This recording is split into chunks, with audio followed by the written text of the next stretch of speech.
Self-doubt, negative self-talk, and how do you overcome it? That's what we're going to talk about today on Mentor Match Chats. Hi, it's Michael Dunn again, and I've got three leaders here in our panel today, and I'm very happy to have them joining us for this chat. So we've got Paige Mead from Paige Mead Recruiting, owner and recruiter at Paige Mead Recruiting. Hey, Paige, how are you? I'm good, Michael. How are you? I'm doing well. We've got Scott Borden. Scott is a dental sales leader extraordinaire. Scott, thanks for joining us today. Sure. Happy to be here, Michael. Thank you. And then we've also got Jim Smit, and Jim is another dental sales pro, dental sales leader. Again, Jim, thank you for joining us. Michael, thanks for having me. Pleasure to be here. So, I have to say I'm feeling a little self-doubt myself right now, joined by these luminaries here.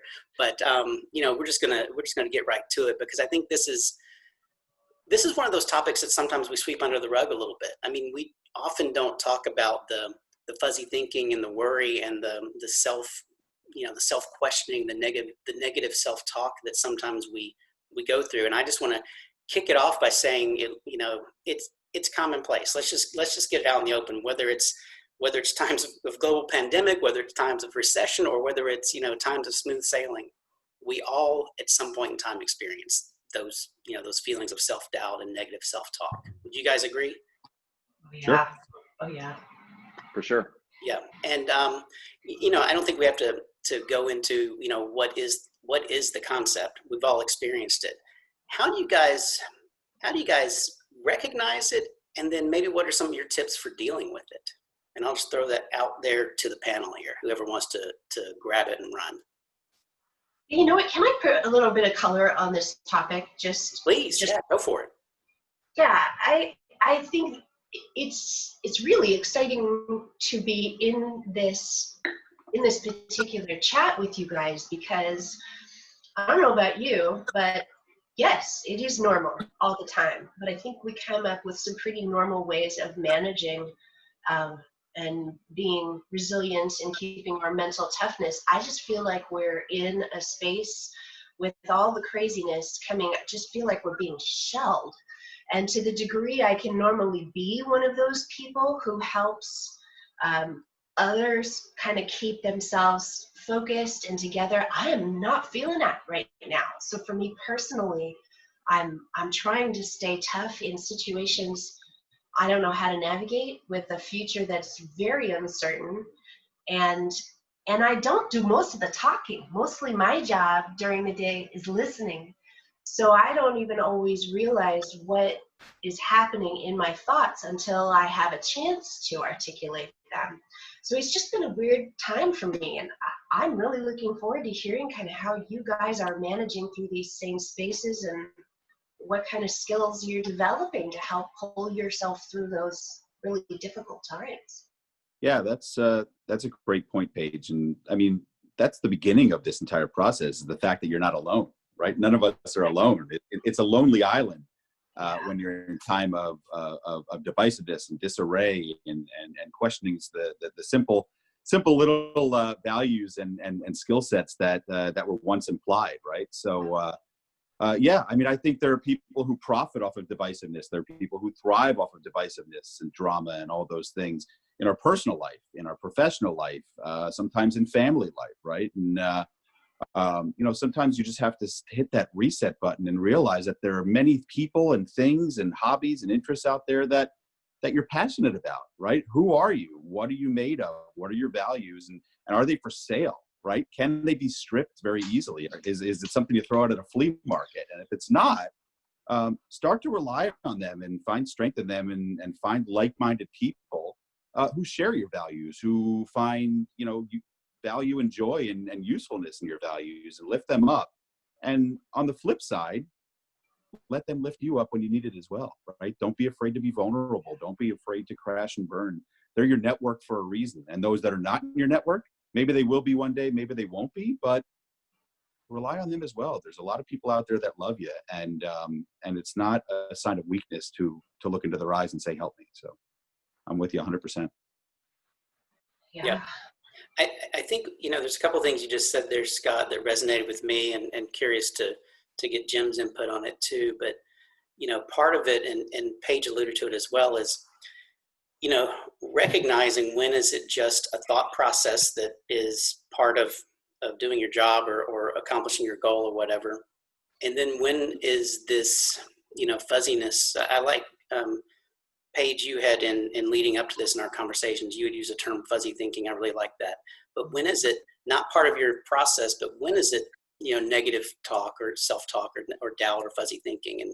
And for me, oftentimes one of the ways that I realize that is when, something just starts, circulating like over and over, like the same thing keeps creeping back, even if it, even like whack-a-mole, I've batted it down, it comes back.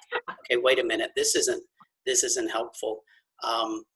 And, for me, I often try to think about if one of my friends or mentees was coming to me saying these things, what I'm saying to myself, what advice would I give them? And then that helps me kind of almost take myself out of my own head. I don't know if that makes sense. Just curious to hear your thoughts on that. Yeah, Michael, I was, I love what Scott said, and Paige really framed it up really well. For me, self-doubt is not necessarily a bad thing all the time. I think we all know that. I think there are certainly times where your gut instinct is kind of is telling you that you should pause and take a moment to reflect on what's going on. For me, I've always found that self-doubt becomes an issue for me when it really starts to inhibit my ability to grow or move forward. If that pattern of thinking that includes self-doubt ends up being just speed bumps in my road to success, then I need to kind of reevaluate things. And I have, I've been fortunate to work with some really great leaders. I've had mentors in my life. I've mentored people. I think what you're doing with this podcast and this program is fantastic, because I think in a time like this, as Scott alluded to, I think we really need to lean on people.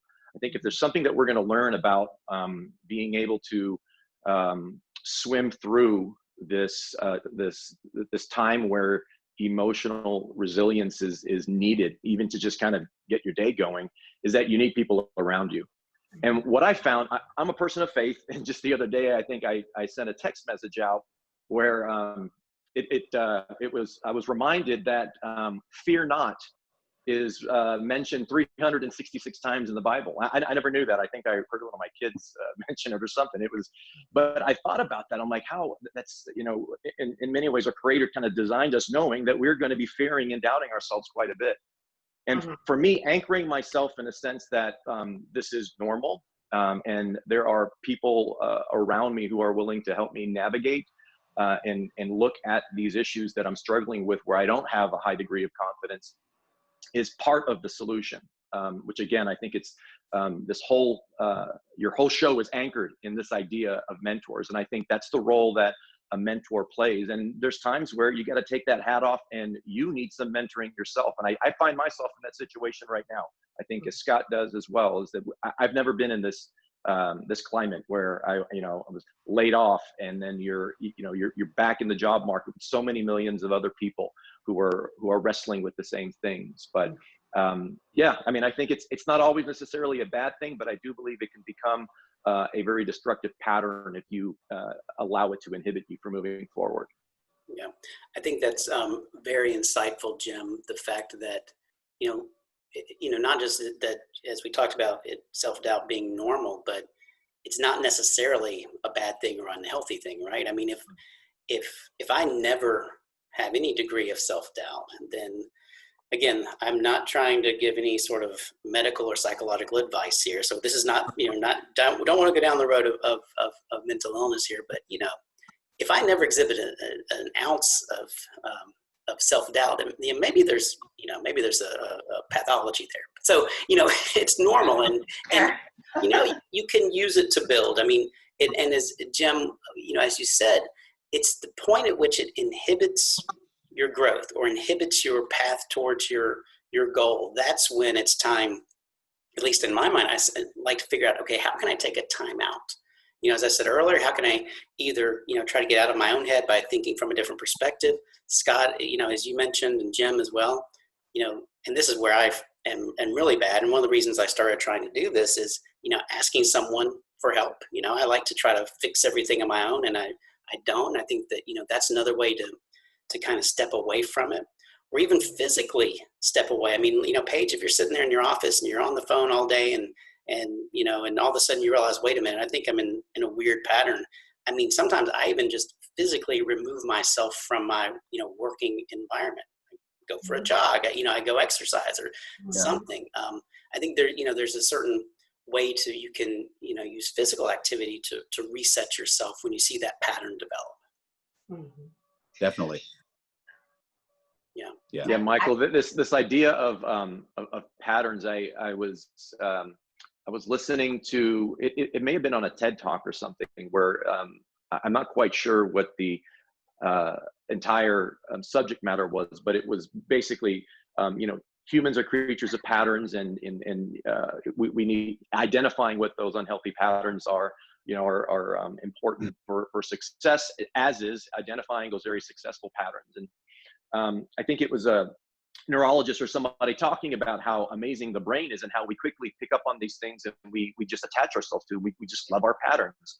But when they're inhibiting our growth and our success, how difficult it is sometimes to break them. And I think going back to what I mentioned earlier about just this whole mission that you have around mentors, it's so important. I got to tell you, anytime that I was ever successful in kind of breaking one of these destructive patterns for me or self-talk, it only happened when a trusted mentor, a friend, sat with me and I explained the problem, and they kind of shined a different perspective on it. Because as great as I think I am about solving other people's problems, I find that often I'm not that great and not that quick at resolving my own. And I think that other perspective with a trusted individual, and being able to meet with somebody, whether it's a professional mentor or just a personal one, I think can go a long way, especially for people who think that they feel that they should have the answers. And many of us who are are gray on the sides, we often think that we should have all the answers, and that's not the case. And I'm finding that out, myself as I'm going through this time, as the rest of the Americans are. It's a great point. Yeah. One of the things I focused on throughout this process is, what's the first thing that comes into your head? How am I going to pay the bills?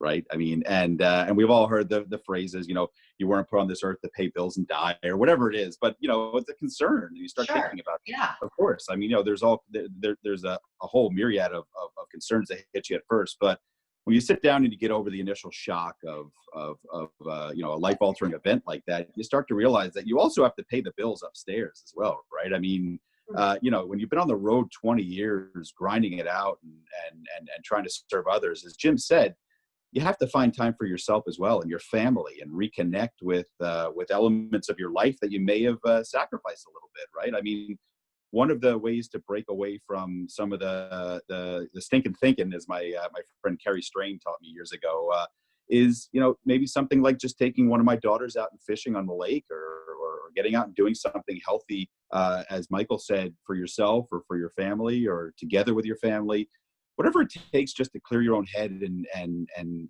take those internal destructive behaviors out of your daily routine or your monthly routine. And I think as people start to re-enter the workforce, hopefully, and probably in a better place than they were prior, in terms of clarity and relaxation and focus, they're going to relieve some of those bad habits from their professional life as well, right? You're going to start to see things with different eyes, and hopefully clearer and more productive eyes. So, not every day's perfect.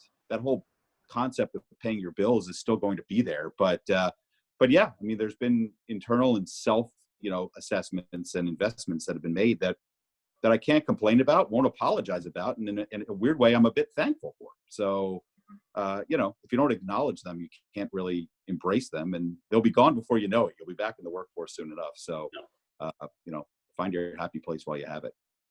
I love what you're both saying about different perspectives, whether it be a perspective of another person, trusted mentor. I mean, that's what this whole concept is about, or whether it be, a different perspective internally on how to look at things, as you were talking about, Scott, in terms of, I mean, both of you guys being in sales, people that know me know I've not been in sales, nor should I ever be. But, you guys, being a road warrior for 20 plus years, having a different perspective. I love that concept. There's two cliches that I want to get everyone's thoughts on here.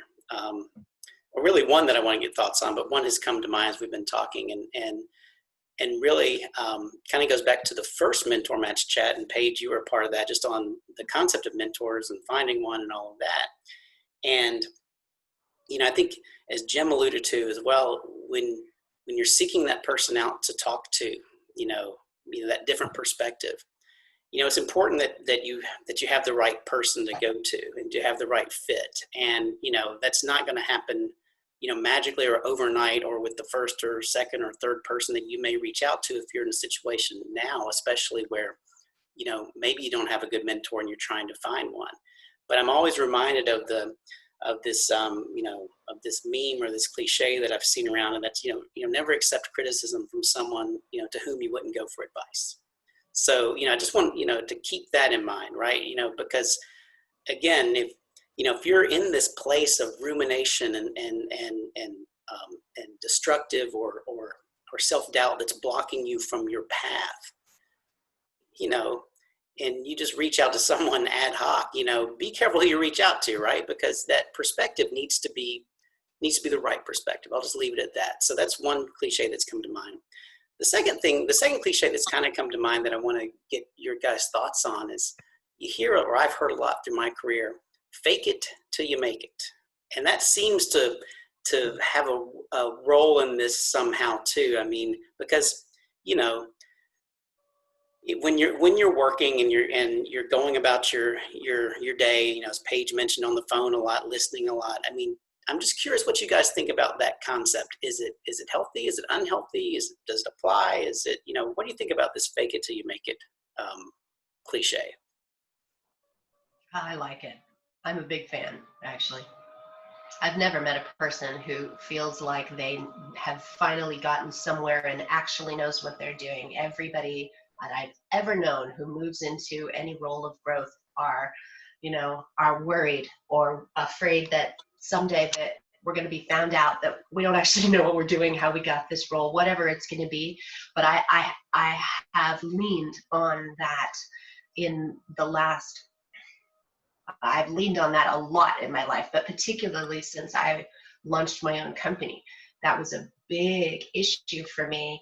And it continues to be, because I'm constantly stepping into situations with clients I've never worked with before, people whose lives I've never interacted with before. I don't know what the heck's coming next. I can do the best I can to see and like extrapolate ideas and share and talk, but that panic of needing to know what you're doing all the time and being perfect about it is prevalent. If you can't, in my opinion, if I can't fall into that, fake it till I make it, then I can't work. So it's a ticket to move forward, actually, in my opinion.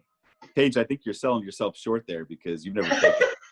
You're the most genuine person I know. You're certainly in that small company there. So I mean, I think you can, like anything, it's up to perspective, right? I mean, you can fake certain things, but I think you have to be genuine, right? I mean, fake it till you make it can be perceived a bit as lie your way through, right? I mean, that's certainly the other end of it that we don't want to go. We don't want to go there, because we want to know what we know and know what we don't know, and try to grow and develop and ask questions and lean on mentors to help us find our way through, right? So that on that end, fake it till you make it. No, I mean, ask questions and learn until you do know, and make it on your own. But I couldn't agree more in terms of getting into situations with energy and excitement that you may not know every single detail on. Sure, of course. I mean, that's just being fearless and steadfast. And there's a basketball coach that always says, bet on yourself and then double down. Right. So yeah, don't be afraid to run into that burning building and save everybody.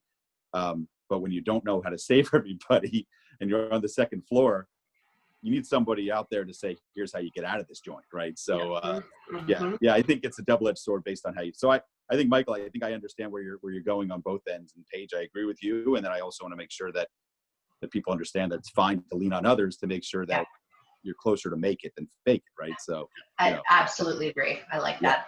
Mm-hmm.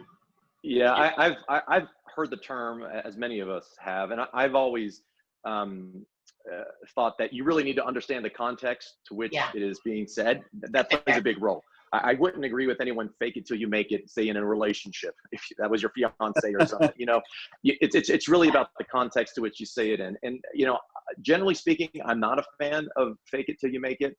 To me, it can at times be a slippery road where you're faking it becomes your pattern, and you never master what it is that you're missing.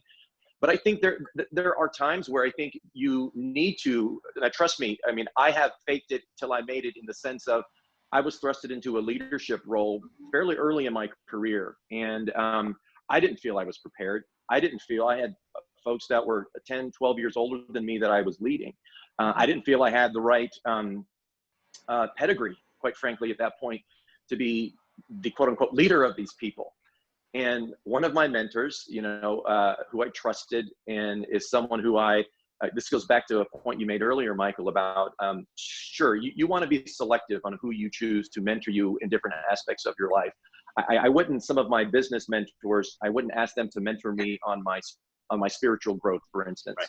But it goes back to, you know, leaning on people and sharing that vulnerability to say, hey, look, man, you know, everyone thinks you know, my boss thinks I'm great. I've got this responsibility of leading these folks. And there was a component of fake it till you make it, is you're going to have to show some sense of confidence. And I think leaders have to do that, but I don't think it's slimy or lacks integrity in that sense. I think you have to understand, again, the context to which you are in which the quote unquote faking it is happening. And as long as the faking it isn't rooted in some sort of divisive aspect that lacks integrity, I think it's fine. I think for most people, it's this idea of gradually building up the confidence or the know-how until you're ready to execute the way you want to. But again, I think it's a very contextual type of comment or statement. We need it a is different because phrase that rhymes just as well. That's all. We just need to change it. Yeah. No, Paige, I actually think that you actually make me start to feel a little cynical, actually, which is good, because I never had that in my, and it wasn't intentional. But right, the first thing you thought of with fake it till you make it is that ability to grow and you know, and learn and develop. And the first thing I thought of fake it till you make it is probably some old manager from what, you know, a corporate you know, conglomerate or something that really did fake it and then made it. Right? Yeah. Well, you know, to Jim's point, contextual and understanding. Yeah, because I think you're right. We all grab that in different ways. Yeah, no, kudos to you for being, you know, pie in the sky and sunny on this level. Well, and yeah, I think, you know, everyone has kind of hit the nail on the head, and you all kind of eventually zeroed in to exactly where my head was in asking about it, kind of as this way of, okay, I'm questioning myself. I've got some fear, self-doubt, whatever. But, you know, I got to get on with business. I got to get on with my day. I got to get up, get dressed, and go to it. Right. So to a certain extent, as I build that confidence up in that context, I might have to fake it till I make it. And also, just the act of doing that can be a way at times to separate myself from my self-talk, right? You know, again, it's how do I get that different perspective, right? And that's one way to try to change the perspective. But just as you guys said, very contextual, can be a slippery slope. And you know, I think maybe it becomes a crutch if we're not careful. And that's where, again, this whole concept of having, you know, other people to talk to, the right people to talk to with the right perspectives, not saying always agreeing, you know, the right types of challenge, the right perspectives, you know, helps us, you know, get to that point of the confidence is high enough to where we don't have to fake it. And then we are making it. Hey, Michael, I just thought of something as you were saying that. Maybe we could hashtag this. Instead of fake it till you make it, what if we came up with something like grind it till you find it? Or some other, you know what I mean? I love that one. There you go. Yeah. I love that one. There you go. When this grind gets it till you posted, find it. Grind it till you find it. Nice job, Jim. I love it. You know, that seems to be a little more gritty and, you know, and grinding at it, you know? I think that's a great segue towards, you know, our final segment here, if you will, to wrap this up, and let's kind of, you know, talk about a couple of, key takeaways, if any, from our conversation today, other than you guys are a lot of fun. That's my key takeaway number one. Key takeaway number two is hashtag grind it till you find it. So we're gonna use that. But what I'm gonna call on Scott here first. Any one or two key takeaways from our conversation today? Yeah, well, quite a few. Grind it till you find it is a fantastic one. So Jim, you win today. I will get you next time. But yes, absolutely, golf clap. I think that there are so many internal and external influencers and influences out there that have a vested interest, either economically or socially or in terms of control, that they want to define you, that they want to tell you who you should be, what you should think, how you should act, where you should land. And one of the beautiful things about mentorship and growth and development is that you can lean on others for opinions. You can ask questions. You can make mistakes and learn from those people. But at the end, your core values, your internal strengths, what you want to develop into, who you want to become, and who you want to inspire, it's from within. You need to have the humility, the drive, the determination, and all these attributes to be able to go to the right people and ask them for help, but also make sure that even those people aren't steering you in a direction that might conflict with your core values and your DNA. Assuming that you're a good person, and you want to do positive things for the world and for the people you serve. So Jim's a man of faith. I love that. I think we all have faith in so many different things, right? I would consider myself, a man of faith, but also a man of family. In your walls lie most of the answers, and they're the ones that are going to give you the advice and the encouragement and support that will see you through the darkest days. Listen to them. You may not always agree, but they have your best interest in mind, and then work your way out. So, your four walls are what matters most. And assuming you have the support system in there, my 11-year-old, my soon-to-be 10-year-old, my girls, and my wife, they're mentors too. I've learned more from them than I have anybody professionally. So take the hints, listen to them when they tell you that you're possibly veering off course a little bit. Listen to yourself, and then be humble enough to take advice from others. And I think you're on the path to professional success, but also that mental balance and that life balance that makes you a better professional on top of being a better person. Excellent. Jim, key takeaway from today? Well, the key takeaway that I really, as I was listening to everybody specifically zero in on the self-doubt, we talked about how we view it and some of the antidote to it. For me, and this kind of came out of something that Paige referenced earlier, was I think it's really important to, whether it's self-doubt, whether it's managing your emotions through this crazy time that we're in. For me, it's relationships. It's zeroing in and doubling down on those key relationships, whether it's mentors, whether it's family members. What I have found during this time is that I have gone really deep in some of the relationships that used to be somewhat superficial in my life. I've eliminated some relationships as well. They're not serving me. And I'm realizing now more than ever is that I need to be my authentic self and of service to people in a capacity that I've never done. I was able to get away with it before because our lives were so muted in ways and really numb in ways that didn't fill us the way we need to. I think people are hurting. I think people have an emotional void. I think people are uncertain. I think self-doubt is at an all-time high. And I think we can't do it ourselves.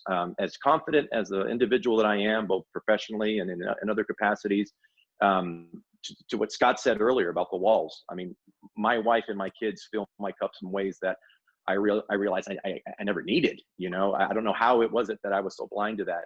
And I have friends who I realize are willing to marshal around me in a time of need that is absolutely very touching, that I would never expect of them, but they're so willing to do. And then of myself, to where being of service to others in a time like this, you'll be surprised what that does for your internal self-talk. You'll be surprised what that does of how your perspective and your true north starts to get rearranged. So a lot of that, just kind of speaking with all of you today, just added fertilizer to all of those thoughts in my mind. Excellent. I'm often considered full of fertilizer. Paige? Yeah. Paige, any Waiting to quick, see who's going to jump on that, actually. yeah, any quick key takeaway before we wrap it up? Definitely. I knew there was going to be some, quite honestly, therapeutic value for me in being able to be part of this conversation and listen to it. I know Jim and Scott, you are two gentlemen that I have become very important to me in my professional life, and I'm blessed to have you woven into it in so many places, because every time I connect with you, it's a shot to my system that I really need. And I think it just reminds me at the end that you don't go into your head alone. You take your friends with you. And that was something a very sweet friend taught me about 10 years ago. It was a crack up when she said it. I said, my head's just so dark. She said, don't go in there alone. And I think that, of course. So for me, this is an underscore of, no matter what we're all going through, and we're all going through massive things, I'm not going to disconnect. I'm going to find a way to see these faces and not be in my head alone. Yeah. Well, then that's going to wrap it up. I can't add anything to the eloquence that you guys have displayed. Stay connected and grind it till you find it. So Yes. Paige, Scott, Jim, thank you so much for participating. And we'll talk to you guys soon on another Mentor Match Chat. Thank you. Wonderful. Yeah. Thank you, Michael. Thank you. See you guys.